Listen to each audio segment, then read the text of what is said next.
Hey guys, sorry, Ryan. Ryan hasn't unmuted his mic yet. Well. Hello, everybody, and welcome to the Pucks on Net postgame show. Look at I'm the host now. I would like to thank Arashi for hosting and taking care of me in this difficult moment after a confusing and troubling game. Um, man, Canucks fall 4-1 to the Predators.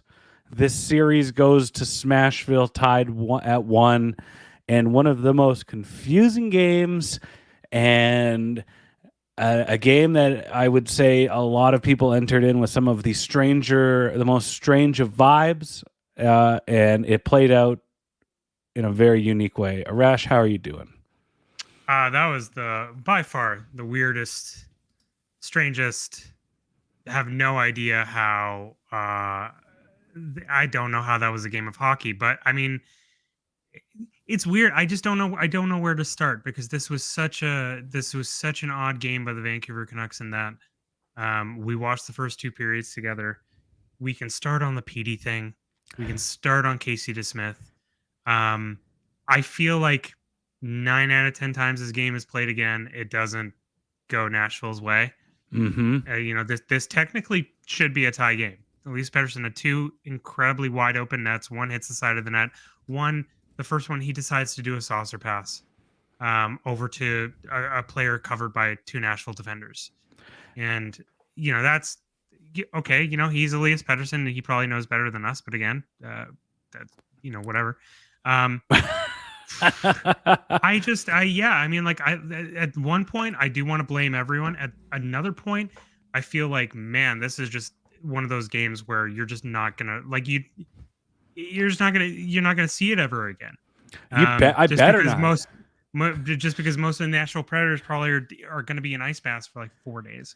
Arash, if you could go down to, if we could fly to Toronto tomorrow to Sportsnet where they, where all their hard drives and their servers are, if we could just go down there with a big magnet and just erase every remnant of this game, I think that we would be doing a lot of us and ourselves a favor, because that was a fudging, wild, confusing game, and I the stats paint a story, the eye tests paint a story, and the advanced stats, boy, they paint a picture too. It's Well, wild.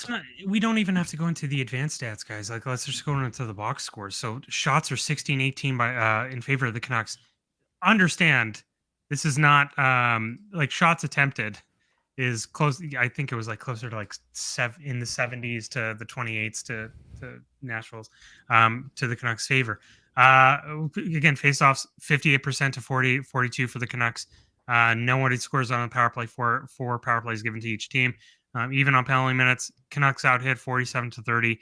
Block shots by Nashville 32 to 8. Oh, Um, so man, yeah, this is one of those games where I'm like, I can understand coming off of the news of Thatcher Demko becoming being injured and being questionable for the series, and who knows what questionable means.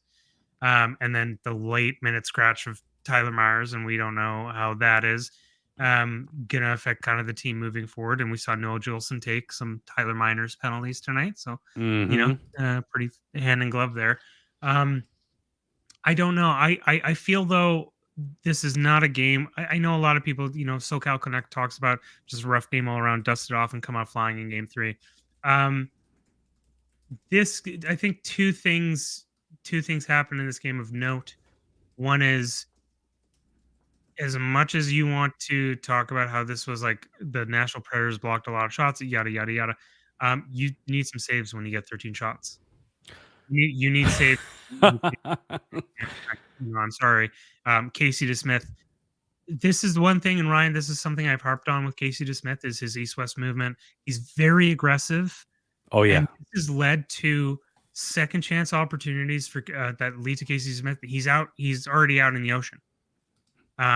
So he has a little bit of a harder time recovering in that, trying to cover more space when he's out of the blue paint and he's being challenging the shooter. And again, that's probably a defensive zone thing, defensive zone coverage of players having to pick up the second man coming in.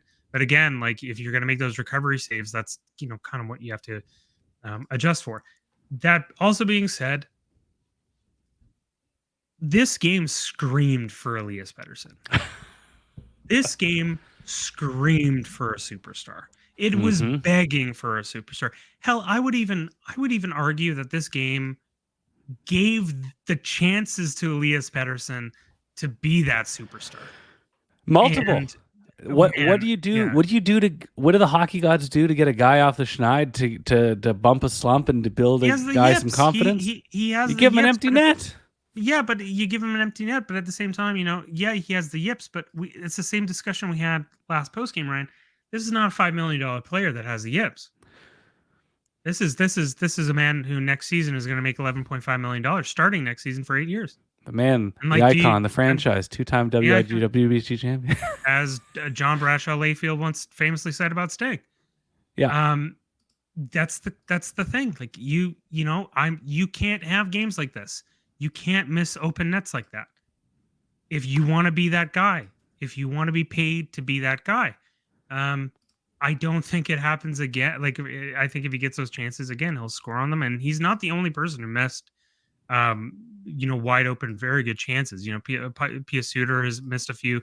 Brock Besser got stymied on his first shot on that. But yeah, with Elias Pettersson, it's like this. That's the game. The game was calling you, man. And I don't think it was a really tough game for everyone. Ryan, can I blow your mind about something? Always. Elias Pettersson's stat line tonight. It's on the bottom of the screen.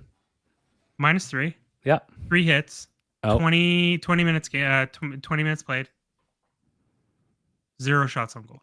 Oh man, I had part of the screen blocking this, and I was hoping it was 3 shots on goal. 0 shots on goal. How? In what we saw, let alone in the first period, how is that possible? It's baffling. And I'm sure this is from this was game 1 where look at the stat line game 1. No nothing, -1, 2 shots on goal. Yeah. Comes into game 2, nothing, -3, no shots on goal.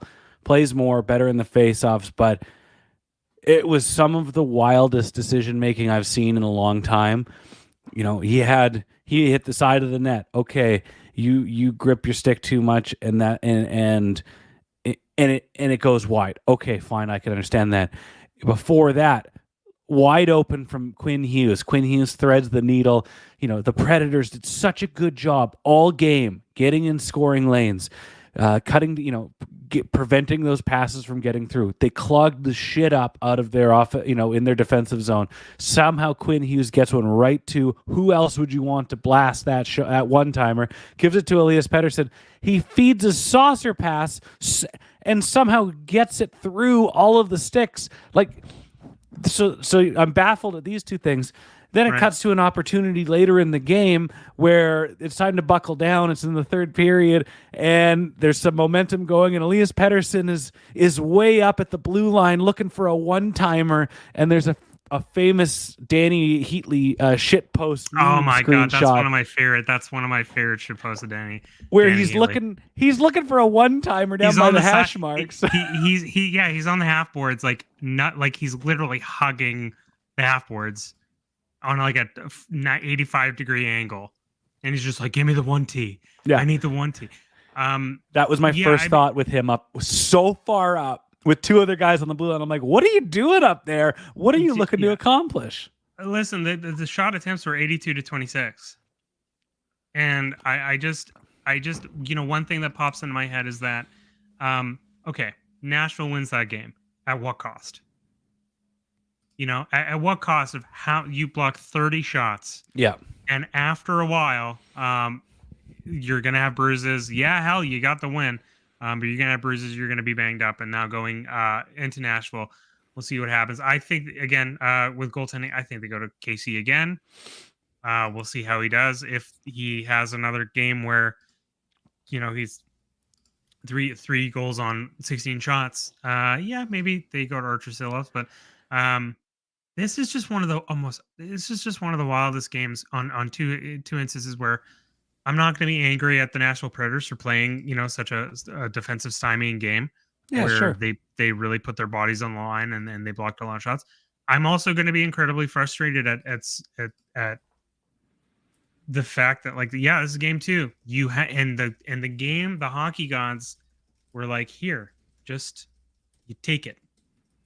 And yeah, it was just incredibly frustrating. So I think they also might be rattled from the Demko and Myers news. Yeah. Like, they might be thinking, okay, yeah, we got to play a little bit, we don't know how the game's going to go. And this is like game one again, where we have to recalibrate in understanding now our number one goaltender and probably our number 3D is out. And so we just have to figure out, how we're going to recalibrate and adjust to the rest of the series and how the game's going to go. All metrics aside, the Canucks dominated this game. It was pretty even through two periods, like just in terms of pace of play. In the third period, the Canucks absolutely took over. But yeah, sorry, I'm rehearsing and rehashing the game in my head. Another thing that again is like frustrating. I just feel and something that might be able to help Elias Pettersson a little bit. I find that when he gets the puck on the power play, or he has that, he's at the hash marks and he's on the half board there on the right side. He needs to catch the puck in motion and just let it rip. Too many times he's static, gets the puck, cradles it, tries to readjust, shimmy, tries to get the defender to go and get down and block the shot, and then lets it rip. This team needs to just be a little bit less static. Shot blockers, don't give them time to adjust. Don't give them time to find the lane and commit and give them a higher success percentage of blocking these shots. And yeah, it's just man, it's a little too static. You need to start moving, and when you get the puck, don't settle, cradle, and then be like, "Hey, I'm shooting. Are you ready, Nashville? I'm shooting. Preds, I have the puck. Are you ready? Because I'm ready to shoot." That's what it felt guys, like. I know you're looking to shift, so let's all go at once, and then I'll take my shot because we're here to make it fair for everybody. Yeah. You saw it in game one, the types of goals that the Canucks scored. Elias Lindholm getting pucks on net. What? Quinn Hughes getting pucks on net. Ding, ding, ding, ding, ding, ding, ding, ding, ding, ding, ding.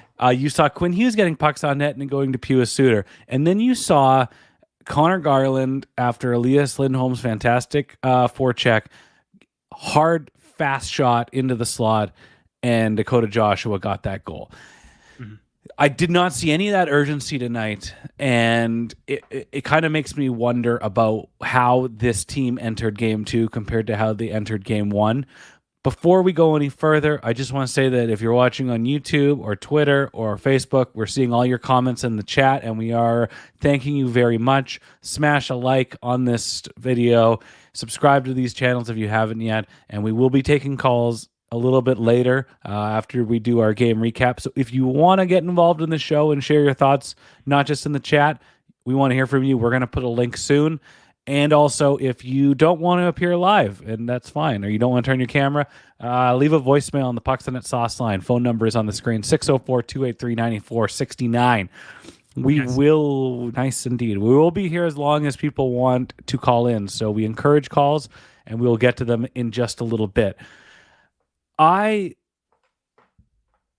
felt like they came into game one. They absolutely fed off of the momentum of the crowd.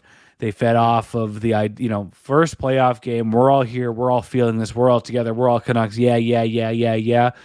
And they came in today with a don't screw up. We can't make a mistake. Thatcher's not behind us anymore. Oh fuck.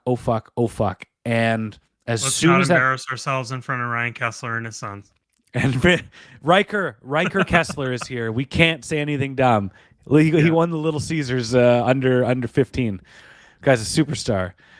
I felt a completely different approach to the game, and the Canucks. Like we said on Sunday night, you don't need. There's types of playoff guys that go out and smash everything, hit everybody, try to be noticed for good or for bad. there wasn't that tonight. Tonight looked like a January road game or a January Tuesday nighter against the Coyotes where it's like, let's just get through this. I didn't feel that from the Canucks until it was far too late and they went, oh man, like we're in trouble here, especially when they went down 3-0. I don't know about you, Arash. I mean, again, it's such an odd game, strictly due to like momentum and how the pace of it. Neither team, Canucks metrically did completely dominate this game for most parts. But again, as a goaltender, like it is really tough to make those saves when you're not peppered and warmed up. And the first goal, let's be honest. Okay, we need to be really honest. Yeah, this is a 2-1 game. Like easily, without a shadow of a doubt, 2-1 game. No. Mm-hmm. So, yeah, I don't know. It's just so weird and tough in that kind of instance that this is a 2-1 game, and I just don't know, like, if you're going through kind of these lulls as a goaltender, if that maybe rattles you as we begin, and then you get the Forsberg goal and then the Sissons goal. The Sissons goal I had a problem with. Yeah, the Sissons one. That was a PD mistake on the coverage. Oh yeah, but also like Casey is really swimming out to sea there. Yeah, we're trying not to blame nobody. We're trying to blame everybody.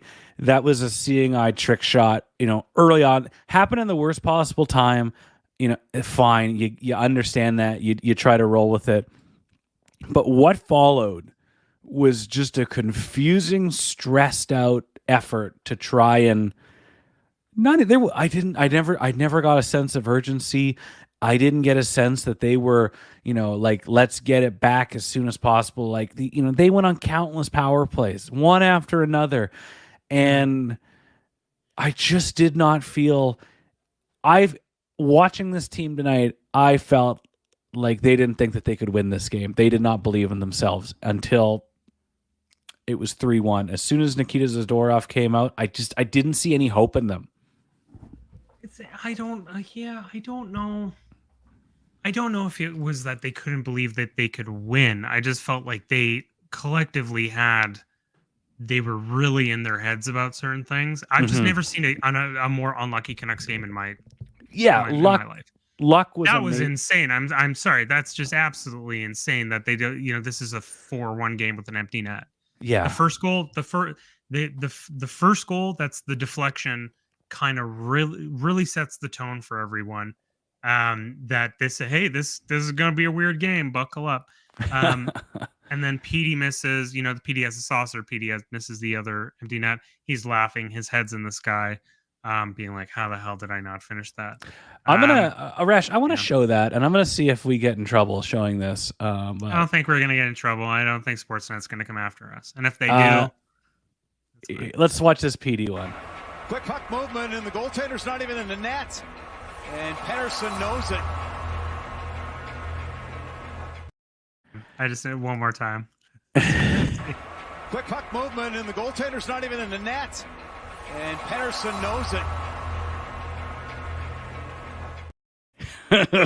That's Ryan. That's what I'm talking about. Yeah. This game was screaming for one of the many stars that the Canucks have to really show up. I thought Hughes had tough moments in the game, fell over a few times, but again, he's Quinn Hughes. JT Miller again was trying to make things happen. You could see there was a bit of frustration. It seemed like he was just really getting frustrated by how he was like, how are these defensemen in the way every single time? This is crazy. This is nuts. Brock Besser, that's right. That was Brock Besser getting stymied by UC Saros at the middle of the third. I mean, that was his first scoring opportunity. That's your 40 goal scorer on your team. Yeah. We're not even talking about Brock Besser. We're not talking about the leading goal scorer on the team. It's crazy. Here's another example of Elias Pettersson having a fun time tonight. Quick puck movement, and the goaltender's not even in the net. Quick puck movement, and the goal. Mine, I got the same play twice. Nice, Ryan. Look at you. You're just, what is it? It's going to become one of those, it's going to be, what is it? The Paul Rudd thing when he goes on Conan. Yeah. And he goes the same thing. Hey, Ryan, can you cue up that video again? Yeah, absolutely. Quick puck movement, and the goaltender's not even in the net. And Pettersson. Come back. No, Ryan. I mean the alternate one, the first PD one. Oh yeah, You know, absolutely. it's really good. Watch this, guys. Here it comes. Quick puck movement, and the goaltender's not even in the net. The goaltender's not even in the net. I have it saved somewhere. I have it saved somewhere where he does the saucer pass after getting that opportunity. And we just all collectively, everybody watching the game in the apartment above the grounds, the old haunted Burger King, was wondering every time he had a scoring chance, it was, what the hell are you doing? Andy L in the YouTube chat, do we think PD is hurt or nervous? Based on what I saw, I'm going with absolutely nervous, Arash.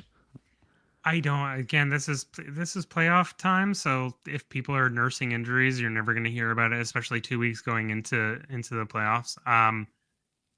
Again, like, even if this is tough, this is the tough decision, the tough discussion that we're going to start having into next year, is that you're giving all this money to an extreme, still 25-year-old, very young, who's coming off a 100-point season, who had 89 this year.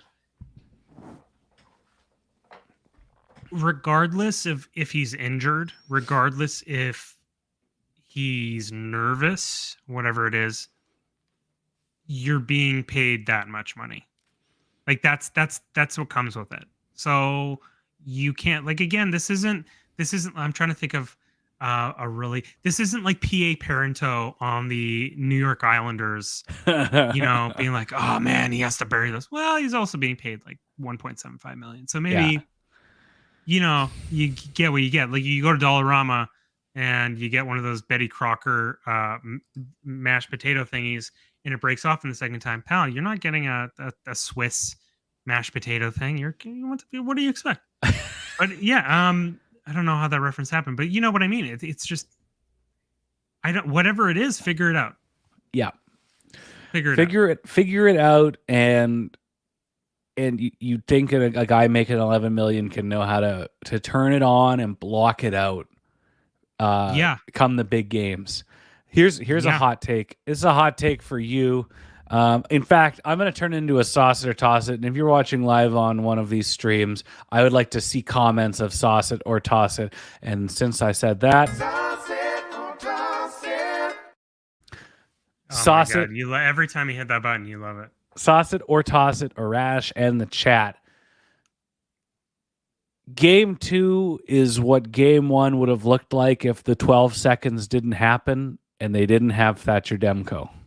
Oh no, this was different than last game. Last game, I felt like they genuinely played rather well, and this game was an odd amalgamation of them. Getting how many? The 30 block shots, 80. The attempts were 82 to 25, 26. Like, I just don't think that happens again. But the result, man, you think similar format, very few shots in the first 20 minutes, 30 minutes. And just, again, we were getting ready to tell a complete different story in game 1. And it's a stretch, but I'm not saying it's you can plunk both games on, but the story starts to look a little similar. Beasley Buzz in the chat, 100%. I think that means a sauce. Andy L. I know who that is. With a sauce.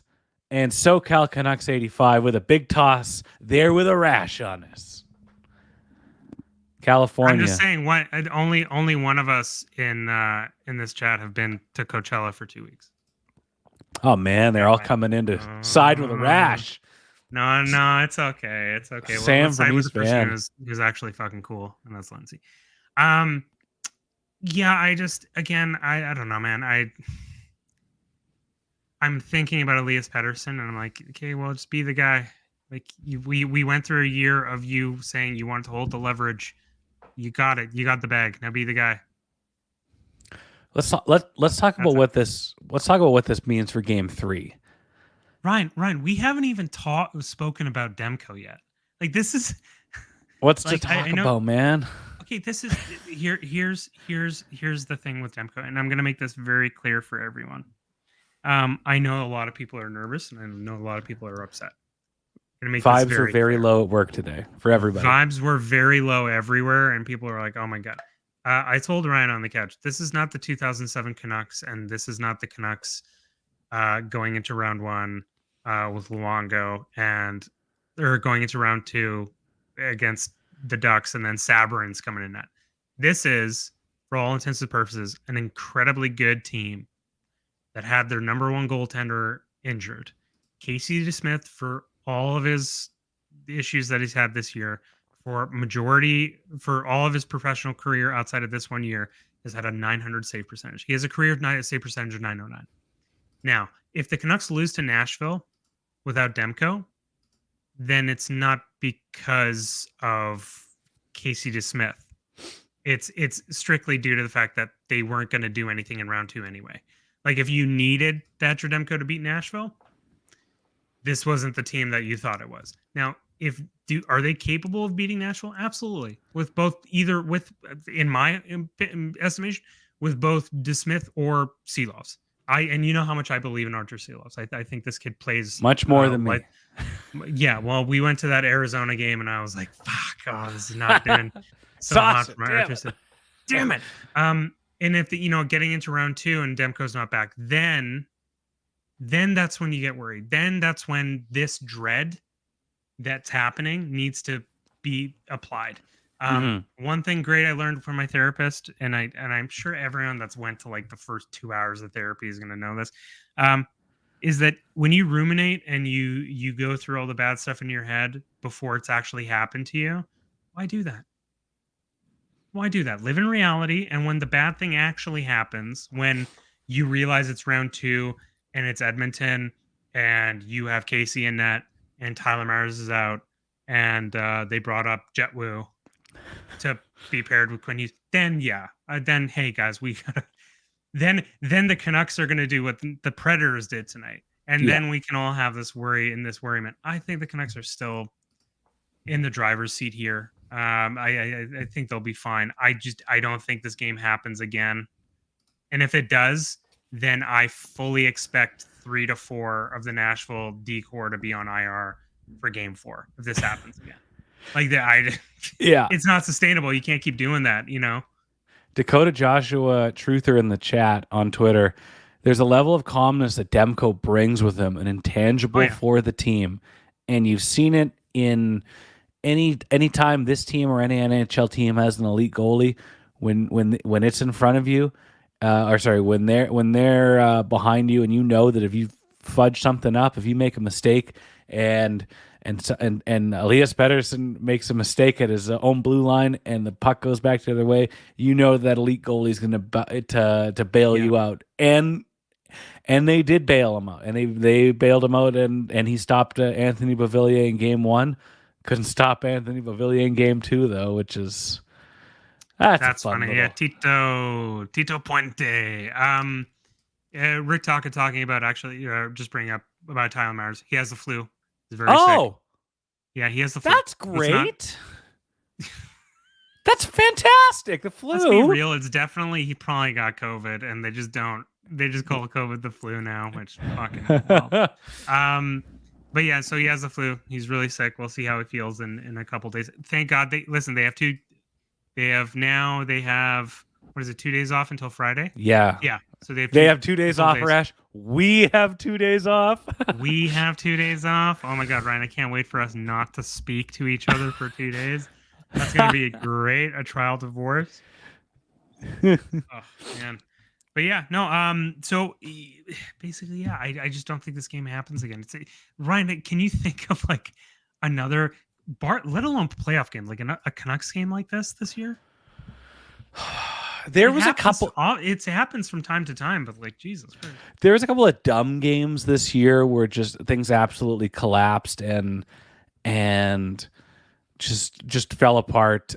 I can't remember who they played. I think a game. Oh man, I'm off the top of my head, but it was a frustrating game because you watched them make the wrong choices for about 35-40 minutes, and then you saw them turn it up and kind of realize, hey, we got to put some work in here, and we've got to, time is of the essence. Let's get our shit together. And then you just kind of watch that and wonder, why weren't you doing this the entire time? So it's a frustrating game from that standpoint. It was a frustrating game because when the team started playing better, when they started getting their chances through that maze, through that absolute beaver dam of sticks that was an absolute beaver buzz filled arena of sticks. Once they went through that great wall of hockey sticks and Nashville Predators and were getting scoring chances, they were getting shit luck. And when it mattered most, something like this happened. That blocker side post. Carrier's skate. And listen, if that went in, this is the problem. It's like, this is the what if. We get into the what if. Well, what if they traded for Jake Guentzel? What if the wheel went and they were able to draft Pat LaFontaine? It's the what if. All what ifs. Can I read some Taka quotes? You cue them up. I just want to say, Slam Sam in the chat, he saved my bacon here because there was a really awful Jets game. It was right before Family Day, right before the Chaos Minnesota Wild game, where and I believe, and then the Ottawa game as well. So that weekend around Family Day, mid-February, awful game against Winnipeg, chaos game against Minnesota.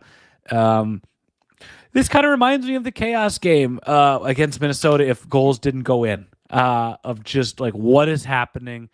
I've never seen Elias Pettersson second, third, fourth, fifth guess everything at all opportunities and just try to be this perfectionist. It was tough, and I'm glad it's in the rear view, and I'm glad this team gets to go on the road and play the perfect road game. I can't. Yeah, the perfect road game is just fucking hit the fucking net.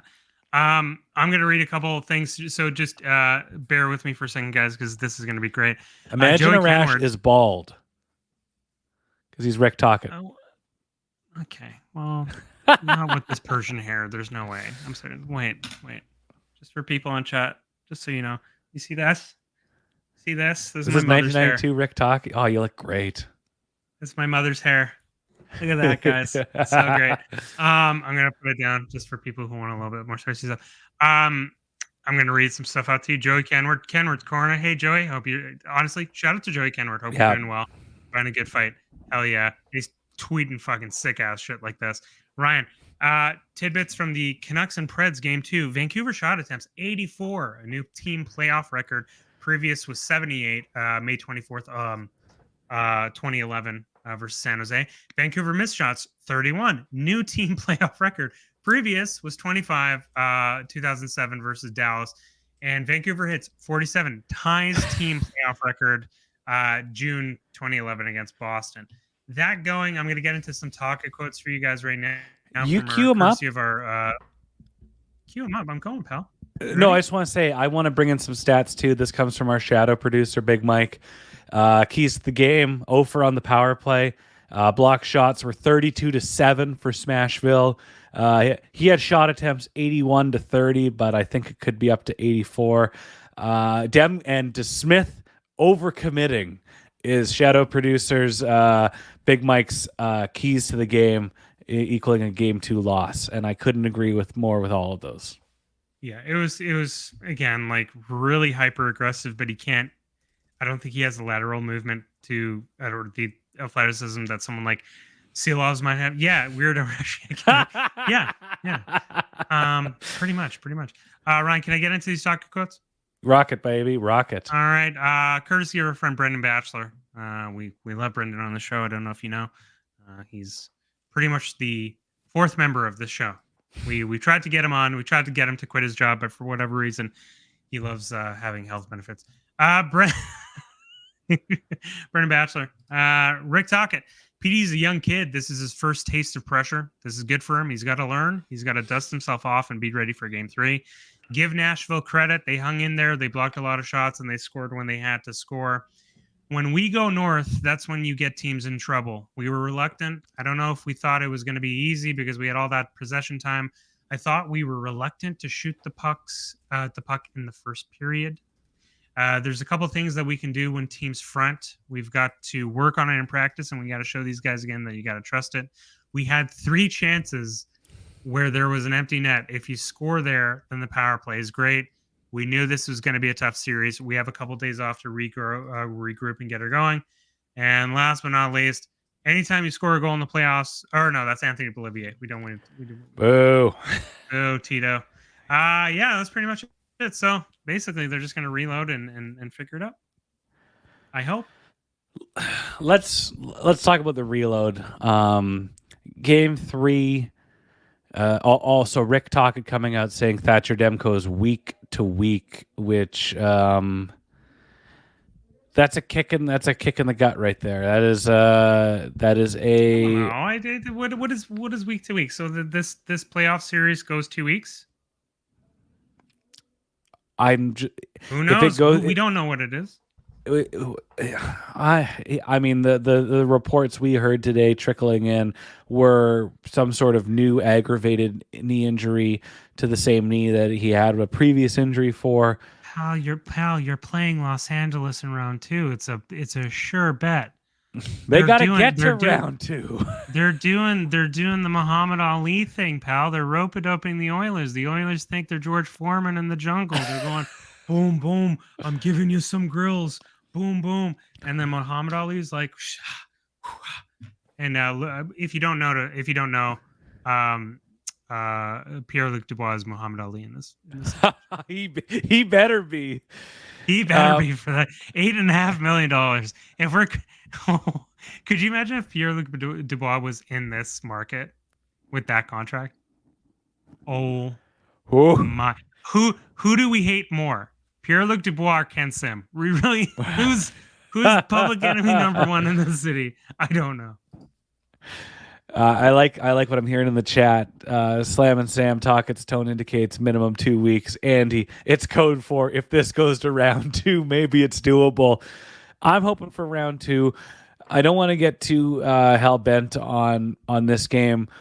I'm it's a real Ryan Reeves Hakuna Matata situation. We're looking for a game 3.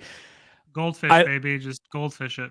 I liked seeing the lotto line in key situations in game 1.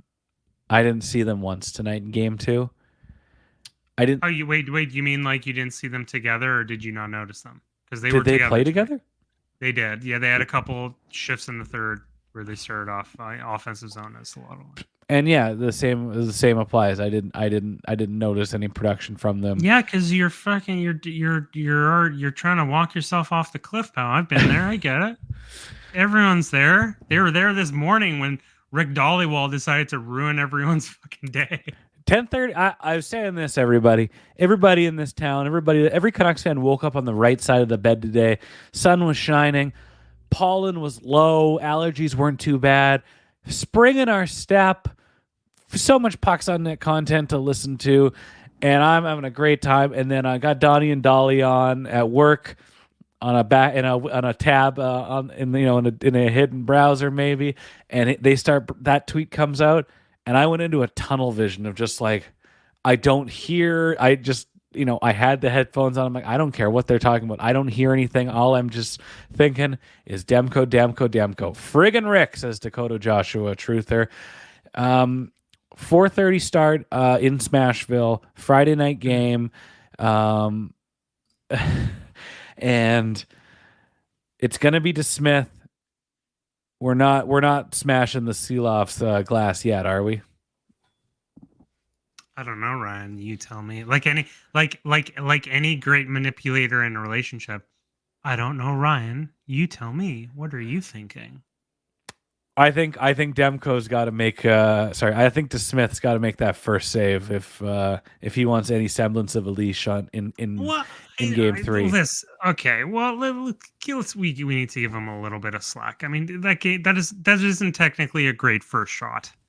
Like, I don't know if a lot of players or a lot of goaltenders, especially how they're tracking the puck and it deflects and it's in the net. I just think that he needs to make the saves, and he needs to be that 900 goalie. He doesn't need to be. He really doesn't need to be the 930. Holy crap! How the hell did the Calgary Flames draft Mason McDonald over Thatcher Demko? Yada yada yada. That discussion. But he needs to make those. He needs to make enough saves, especially when it comes to it. He needs to be that kind of borderline guy. If we see Archer, man, listen, I think in game he doesn't have a long leash. It's like what at some point you're just trying to find a guy who's making the saves. Mm-hmm. And if Silovs can come and he can show you that athleticism, he can kind of show you kind of what he's got. Again, Ryan, I pitched to you this Archer Silovs. Yeah, he's 22, 23. He's played in the world. He's played in the World Cup on the Latvian team. He was World Cup or World Championships. He was the MVP. Like, he's got something, and with him, every time he's elevated to the next step and the next level, he's been able to swim outside of. Listen, again, it's very funny that we went to that Coyotes game and he had the performance that he did. But man, there's something to be said about someone that you keep turning up the pressure, and he seems to kind of, get better and get better. And if you're talking about getting 900, a 900 goalie, like, he's pretty much Mr. 909. Like, you look at Abbotsford last 2 years, 909. In that kind of aspect. So, I think. I don't know, man. What do you got to lose?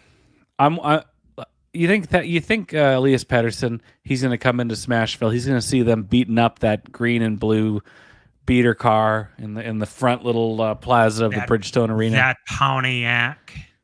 You think that's good? Yeah, it will be a Pontiac because of the color seats. Do you think that's going to get to him? And he's going to say, "Wow, they really put the smash in Smashville." They really did put the smash in Smashville, and then he's going to be like, "Man, maybe I could buy that Pontiac with all the money I'm making. Maybe I can fix it. I can't fix my wrist shot into an empty net, but I can fix that Pontiac." I think we can put a bow on our podcast version of the post game show this week, or for game 2. Do you have any closing thoughts, Arash? Yeah, I know that emotions are really high in the fan base, just strictly based off of Demko's injury, and listen, now Myers has the flu, and I think he'll be probably okay for game 3. Give him a couple days to rest tonight, tomorrow, Thursday, and then ready for Friday. I think this game doesn't happen again. I think the Canucks probably weren't ready for what was happening. They tried to adjust, and it's muscle memory stuff. They just need to get pucks in motion. Don't be so static. When before you're going to get the pass from Hughes at the point, don't pretend like you need time to set up a trebuchet in the time that you're doing that. Just cradle, rip, and just go for it. I share the same sentiments. Like, it's been an ongoing thing with Elias Pettersson. He goes through these peaks and these valleys, these ups and these downs of overthinking and analyzing his own play and taking just that extra split second longer to try to make something perfect and try to get those shots. So I'm hoping that this is a big enough wake up call for him, a big enough shock to the system, and he goes in game 3 and he's just blasting. But with 84 shot attempts, I can kind of get into his head and see him trying to make something perfect, because if nothing was working then. Yeah, nothing was working then, and I don't know, man. I hope he gets out of his head. That's all I'm saying. Is he just really needs to figure out a way to get out of his head and just be. I just don't know what happened. Like, even with the one-timer in his shot, I just don't know. I just don't know. Something changed. It was funny. It was like, it was around maybe last year or 2 years ago, where it was around the like the Montreal. They played against the Montreal Canadiens, and then Petey scored on a one-timer on the power play. And it just seemed like the narrative going around was, teams are defending against the PD one-timer. So PD Mhm. stopped doing it. And now I think that enough teams are like, yeah, PD's not doing it anymore. That it's kind of like Coke, like you can bring it back. It's like Coke, the new Coke, and then you can just bring old Coke back so that people think it's like new. Yeah. Maybe, I don't know. It's 10:30 at night. I mean, what do you want? You know what I mean? I want him to just kind of remember what works, remember what has worked and will always work, and just go out and do it, because any over analyzing of a play in the moment is not working for him. Amen. We'll wrap up the audio podcast here. Our viewers on YouTube, Twitter, and Facebook, stay with us. This just means that Arash and I are saying goodbye on a recording that will go out later. Final score, Canucks 4. Final score, Nashville Predators 4, Vancouver Canucks 1. Not the game we were expecting from Elias Pettersson, to say the least, and not the game we were expecting from the Vancouver Canucks. We'll see you for the post-game show on Friday following Game 3. That'll be a little earlier in the evening. And now we're going to put the call in the link in the chat. And if you want to join the show and give us your thoughts about the game, we want to hear from you. And we're going to be taking calls as long as you are calling in. So we're still here. We've just hit stop on our recordings, and Arash will send it to me. I love how you could easily make that way simpler. But everyone thinks like, just don't. We're still here. Don't worry. I know you're going to sleep. I know. Just don't worry. The boogeyman's not going to come get you. Everything's going to be fine. Yeah. Geez. Wow. Ryan. And yeah, when we were watching the game, we for people who don't know, Ryan and I don't watch the games together too often, but we literally watched the first 2 periods together. Mm-hmm. And Ryan, he had his PD jersey on. He was anxious. He was nervous. He was upset. A lot of things going on. I don't know. I think today was a really interesting day. Can you walk me through your day today? Well, I didn't get tilted at 32 thoughts, so that was one thing. That's good. And just getting that news, like you just like as Canuck fans, we are accustomed to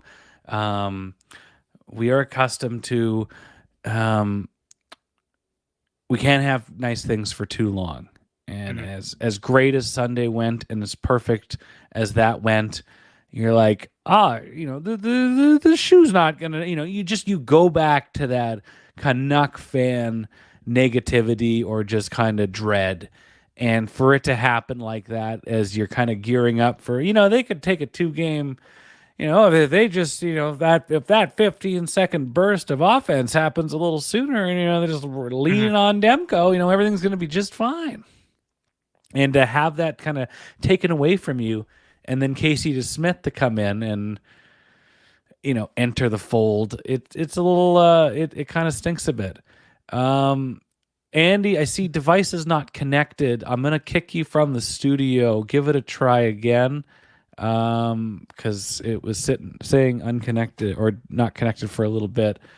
But yeah, I would say this injury, the mystery and intrigue of the injury really hit me hard in the environment I was in. It wasn't only like, yeah, of course it wasn't only you, but like it reached out enough that it was even like my parents. Yeah. Like when I told my mom today, because I was in Richmond, I called my mom, like, before you hear it from Rick Dollywall, I don't know how you'd hear it from Rick Dollywall, but in case you went on Check TV, because she doesn't have Twitter, I told her, and she's like, what happened to Demko? I'm like, oh God, this is gonna be province-wide news.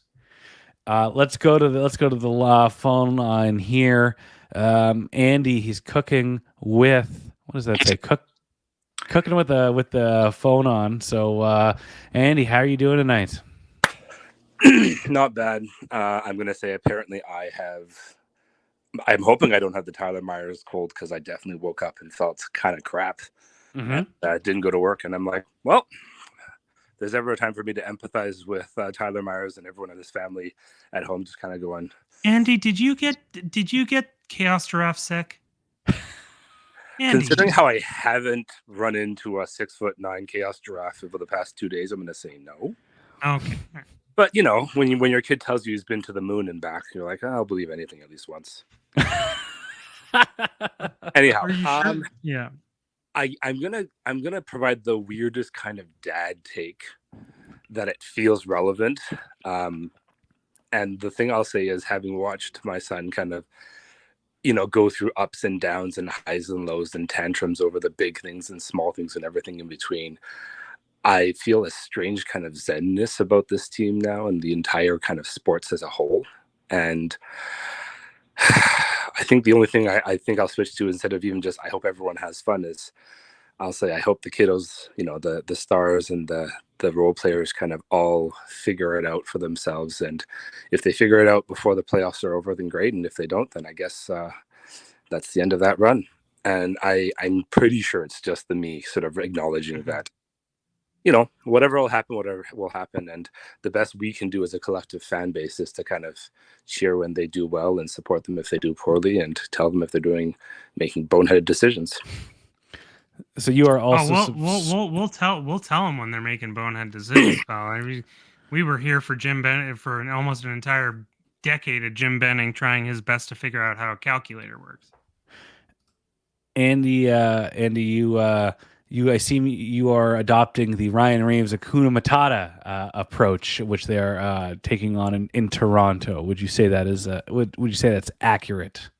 I was actually going to go for a more Ivan Drago style. If they die, they die. Oh, but I guess much tougher, much less Disney princess. A lot less Disney princess. That's what I was thinking. You know, with some of those shots, you know, like if you're in front of Petey, or you know, just time to tighten up those boots and hope he gets through you. Andy, do you have a daughter or a son? I have a son. Okay, so do you go to your son and you're like, listen, son, you see that kid trying to block the shot? This is what you got to know. And I'm only going to say this once. If he dies, he dies. You got to rip it. You got to rip that puck. You got to hit the back of the net. It doesn't matter. You just got to get pucks on net. The irony is he's more likely to get bowled over by his cousin, who's younger and smaller, but in some way more vicious, and is a girl. So I'm like, you know what? Oh, we'll let things go as they need to. She's got that dog in her, is what you're saying. Now, there's ever a person that's got that dog in them. That's in some ways like women's hockey, right? Anyhow, I'll let you guys keep on recording, and I'll listen afterwards. Cheers. Great to hear from you, Andy. Feel better, and appreciate that. I always feel so bad removing people from these calls, but yeah, Ryan, that's so mean. I'm just I like being a landlord. You like being a landlord, being like, my son's moving in. You don't have a son. Yes, I do. You just have to. You can't prove it. I got to say this. A listener of ours who's a Patreon backer, Justin. He actually came into Vancouver. He was at the game tonight. I feel for him. Such sympathy for our man Justin. But he's like, you know, all these Canuck fans listen to 650 in some way or another, either audio game feeds or you know, podcasts of the shows, which I think it's just something you really quickly forget about. And they're actually listening to the radio, the AM feed, because they're in Vancouver and they're in the region. And he's like, what's with all these landlord commercials that are like offering support so that landlords don't need to work 60 hours a week? He's like, I had to Google it. I thought it was a goof. I thought it was a joke. I'm like, 60 hours a week? What? I don't think you are. I don't think what? I've had landlords. They don't fix anything, and when the roof leaks, they come and paint over it. It's your fault. I got to take it out of deposit. That's your fault. You're living weird. Yikes. We have our links in the chat on Facebook and YouTube. Click it and sign up, and let's hear from you. We'd love to hear from some more listeners, from some more consumers of the podcast, people that consume this media around. Honestly, I don't think, have we talked to Andy yet? Like, Andy's been a long time listener of this show. Yeah, a long time. He is his claim to fame, and this is before your time, is my favorite thing about Andy was he created a Google Doc of players that a former podcast players and people that a former podcast host claimed they were better at hockey at, and it seemed to get I bigger and think I bigger know. every week, and Yeah. just the effort that went into it, it was something I love a great deal. So Yeah, I'm never gonna claim that I'm better at hockey than anyone. he did say I- Justin Bieber. I could believe that. Have you seen him play hockey? He's got actually- some little he's got dipsy some- doodles. But come on. Yeah, I know. Once he actually faces like a Chris Pronger, he's not gonna. I don't know if the Biebs is gonna survive. Here's something we didn't touch on in the post game show in the podcast format. Dakota Joshua Truther. Also, no more PDG. Give me pods. Colson pods. signed his 2-year his 2-year extension. This is a club that believes in him. He's hovering around as that 13th or 14th forward. Is it time? I don't see a lot of reason keeping a lot of these lines together, Rash. So is it time to give Big Pods a shot maybe in Game 3 in Smashville? I mean, listen, this isn't a bottom of the lineup problem that this team had. This is their star players needed to capitalize on chances and create chances, and everything got blocked. And especially when they had wide open, like again, I look at what was it? You showed the clip of the puck hitting the corner post coming out. Then you take into consideration. Let me cue up that clip right now. Quick puck movement, and the goaltender's not even in the net. And Pettersson knows it. That's one of them. I'm talking about the one where it goes off the corner post and Oh, out. it's right here. Quick puck movement, and the goaltender's not even in the net. And Pettersson knows it. Yeah, that's the one I was. That's the one you're looking for? Yeah, that's what I was looking for. I mean, those capitalize on any of those opportunities, and it's a closer game. And I then take it's like, and then you get into this habit of going, and then if you take away this, and then if you take away that, and then if you put Wayne Gretzky on PP1. I'm sorry, there's some people who would be like, well, the Canucks actually won that game, but if this stuff doesn't happen, then they keep the win. If they just scored some goals there instead of not scoring goals, we'll probably be up 2-0 in this series. You got to look at it that way. Oh, we're turning this from 1-1 in the series to, hey Thatch, take as much time off as you need, pal. This is easy. We might call up Nikita Tolopilo to come play. Who knows? Are you worried about Demko at all right now? Can we get the thumbs up there? Oh, you got it. Oh yeah. I don't have it. Are you worried about Demko's injury track record? Yes. Me too. I think it's a definite discussion that we're going to have in the offseason. But I think he's a tremendously talented goalie that can start maybe like they need to. The era of the workhorse goalie is over. They need to find a 1B guy for him that can start 35 to 35 games. 40, hell even. Like if they really want to, but like max 30, 35 games. I don't like when I look at Connor Hellebuyck, I just don't think, like I give the Vezina track over to Connor Hellebuyck. I think he's been a workhorse. He has Laurent Brossoit behind him, who's probably the best backup goaltender in the entire NHL. But yeah, it worries me a little bit, and I think that's a discussion we're going to have in the offseason because this is what happens. He plays really well. He breaks down. And if it's a realistic question to ask, and it's a realistic question to have, that if and when now you have PD signed for 8 years, you have Quinn Hughes still here for 3 or 4, and then he can re-up. JT Miller has 6 or 5 or 6 left. If the goal is to win a Stanley Cup, is this a question you continually want to have to ask? is our star goalie going to be in one piece when it's March and April? Absolutely, and the injuries are mounting. We mentioned earlier, a listener of ours, Justin, coming in from New York. He has called in. Let's get him on the line here. Justin, if I read this correctly, you are currently smoking a joint by the Cambie Street Bridge. Yeah, what's going on, guys? How are you? Well, we're doing okay. 420 was 3 days ago. What are you doing? I was on a flight. TSA wouldn't let me through.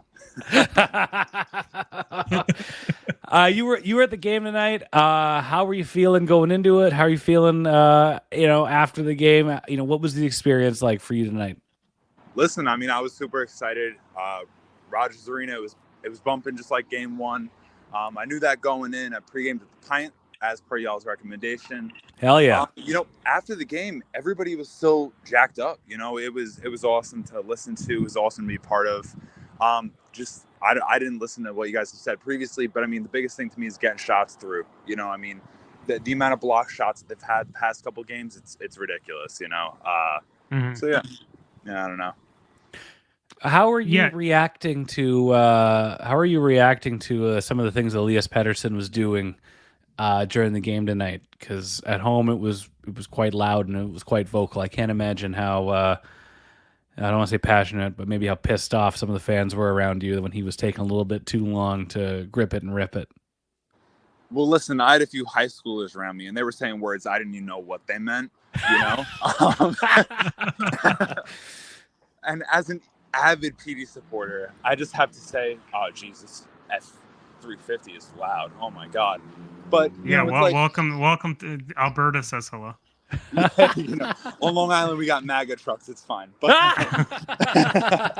but so, I mean, listen. I find myself saying about him the same thing I did about Connor Garland last year. Where it's like he's doing little things right. He's making a good play, a good dump, but it's, I mean, this is a superstar caliber player. We shouldn't be having these conversations around him. And, I was seeing him making moves, seeing him, he has confidence, but he's just not, he's bobbling the puck. It's mental for me, Mm-hmm. I mean, I'm just hoping that soon enough, maybe by round 2, he'll have it figured out. You know what I mean? Yeah, let's hope. Are you concerned? This let's figure it out in round 2 mindset. Are you concerned at all about the Canucks getting to round 2? I mean, I'm like 51-49. Just nights like tonight where the star players aren't really giving that oomph like they usually do, has me a bit concerned, and they've, been a little inconsistent since the All-Star break. But, it's like we've seen them for a few years now, this core of JT Miller, Quinn Hughes, EP40. They have the skills, they have the tools, but it's just, can they put that to paper? And I'm hoping that they do in Nashville, Absolutely, Justin. One last question before we boot you out of here. What? I wanted to ask Justin a question. Ryan's trying go to ahead. get me off, pal. Jesus. Ryan, there's another person here. I don't know if you... Oh, there's a rash. Oh, yeah, it's me. Justin, I'm really curious. So you're at the game tonight. I'm very much a vibe guy. So after the first goal happens, it deflects off really weird. Can you walk me through what the vibes in the arena were during that goal, through the game, and just walking out of the arena? There's one beautiful thing when you walk out of a hockey arena is kind of you hear the scuttlebutt as you're leaving. Yeah. Either people are deciding, hey, let's go find some white drugs, or they're saying, let's talk about sports. Can you walk me through just your experience with the night and vibes that you're checking up on? Well, I actually have to say, Arash, it's mad funny that you say that, because the whole arena was chanting, "Let's go Casey," within the first minute, because everyone's trying to hype him up. And then that deflection happened. Justin, for a second, I thought you were going to be like, the whole arena was chanting, "Who has white drugs?" Yeah, it's it was crazy. Bathroom at 113. Bathroom at 113. No, but it was like the funniest thing, because I was like, all right, we're getting Casey into it. He's going to feel it. And then that happens. And I was like, why would we start this less than a minute in? It was crazy. But, I mean, the vibes were still good throughout the rest of the game. I mean, everybody knew that the Canucks were at least outplaying them in terms of possession, or it seems like, that was what the eye test was like. But once goals 2-3 happened, the arena announcers were really trying to get everybody into it. They were trying their best. Mhm. They were trying to get a tip. But after, and to just sum it up really quick, outside of the arena, everybody was just talking about how well the Canucks played despite the score. That the shots didn't really reflect, the game. Just things like that. Everybody's very optimistic. So I don't know. I'm trying to channel that energy. I'm going to try and channel that energy too, because God knows I certainly wasn't very optimistic at all after this game, but that's just because I'm a pouty little boy. I hear you. Justin, we'll let you go now. We'll let you wander off into the night, and we'll chat with you in the Discord for future dining and culinary recommendations. And just hope you enjoy your time in Vancouver and enjoy looking at them mountains. Listen, guys, thank you very much. Long-time listener, first-time studio joiner. So I appreciate it, guys. Take it easy. Great to hear from you, man. Okay, everybody, it's getting to be about 11 o'clock here on the West Coast. So we are going to do a little last call for calls. If you're still joining us here and you wanna come in and chat with us for a bit about Game 2, the playoffs so far. We're about to turn on the ugly lights here at the Pucks on Roxy. Closing time, almost closing time. Last call for Fields. And don't feel like we're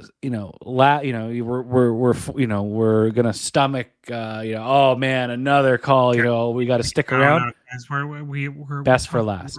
We're in the segment of we're talking about white drugs. You just trust me, pal. White drugs only. # white drugs only.